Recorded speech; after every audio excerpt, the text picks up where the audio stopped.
everybody, so new review today. We're talking about the upcoming Season 2 of Animaniacs on Hulu. I've gotta say, it's been such a blast having the Animaniacs back in current day because of the fact that the Animaniacs, the original show, it was part of my childhood. I grew up watching it and I loved that show so much. And even the reboot. We got the reboot last year. I thought Season 1 was excellent as well, recapturing that same magic for a current audience. So I'm very excited that we're getting Season 2 as it will be airing on Hulu this weekend. I just want to mention right off the bat that we weren't provided with all 13 episodes of Season 2. We only got 5 episodes scattered throughout all of Season 2 for press.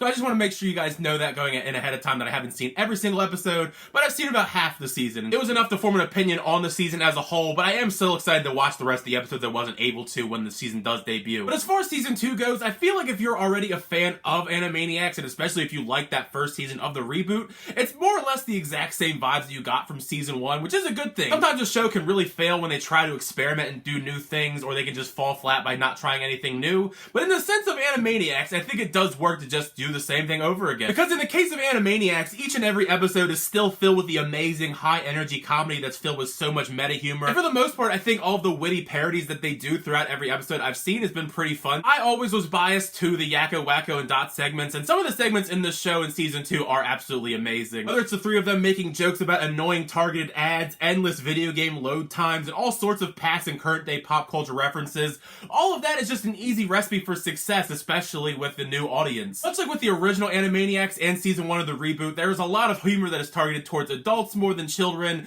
but I do think that you could still have a lot of fun watching this with your kids, whether they understand some of the jokes or not, because when we get older, we understand a lot more of these jokes anyways, right? There's also just such a wide variety of different fun segments that have so many different themes to them, whether it be the Yakko, Wacko, and Dot segments or Pinky and the Brain. The Yakko, Wacko, and Dot ones especially have a lot of wide variety, whether they have Oliver Twist parodies in one episode, and then you have one episode where they're fighting against spam. In episode 2, I think that is my favorite segment out of everything I saw so far in the Season 2. It's also not an Animaniacs season if you don't have songs, right? There are a couple songs throughout the episodes that I watched. Some of them were a bit better than others. I think my personal favorite is like a 19th century spin on the Countries of the World song. And as expected with Animaniacs, you also have Pinky and the Brain segments. Their dynamic is just as fun as ever. I mean, it is the same dynamic as we've always had, them trying to take over the world, but there are some fresh, unique style of spins they have on their stories that are still entertaining, even if their end goals don't ever really work out. Many of the Pinky and the Brain stories are very simple and straightforward concepts, but they are still pretty great all around. I suppose one of the funniest jokes to me, because it was very meta to, of course, YouTube,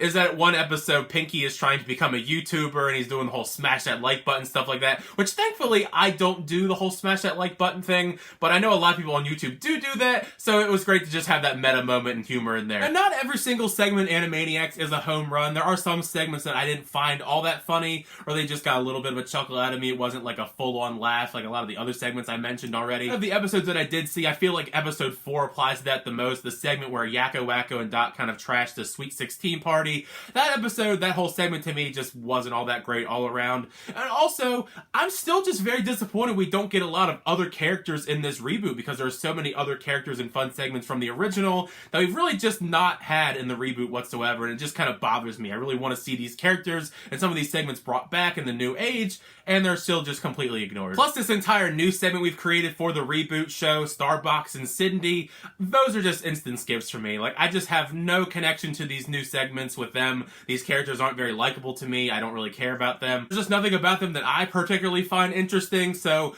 going forward, I would probably just skip them altogether. No hate to them, but I just don't like those segments at all. But all around, I had a blast with Season 2 of Animaniacs. I think it's just more of the great stuff we got from Season 1. I mean, if it ain't broke, don't fix it, right? If it's still just as great, entertaining, and witty with all the meta humor and the zany antics, just keep it going for as long as you can, as long as you just keep updating the pop culture references each and every time. It's certainly something that I'm going to continue to watch for as many seasons as we do get in the future, because I think it can just go on forever. I mean, they make jokes about them being immortal, so why not keep this going on for as long as possible? As long as you still keep it fun and fresh, just have it going forever. Have it be like 1,000 seasons long if you have to. And then you've heard my thoughts on Animaniacs Season 2 on Hulu. Make sure you share your thoughts down below. Are you looking forward to Season 2 of Animaniacs? Not looking forward to it? And when you do get a chance to check out the season when it airs on Hulu this weekend, November 5th, I would love to know all your thoughts about it. Did you like the show, not like the show? What were some of your favorite episodes, your favorite segments, whether it be with Pinky and the Brain, Yakko, Wacko, and Dot, or any of the other characters that we see along the way? Because I'm very excited to actually talk more about about this show, as it's just such a nice boost of nostalgia to talk about the Animaniacs again in 2021. But thank you guys as always for checking my reviews, though I really appreciate it. Make sure to leave a like on the video and also subscribe to the channel if you haven't already so you're updated with my reviews, show reactions, unboxings, and more on the channel. Until next time, I'll see you guys later.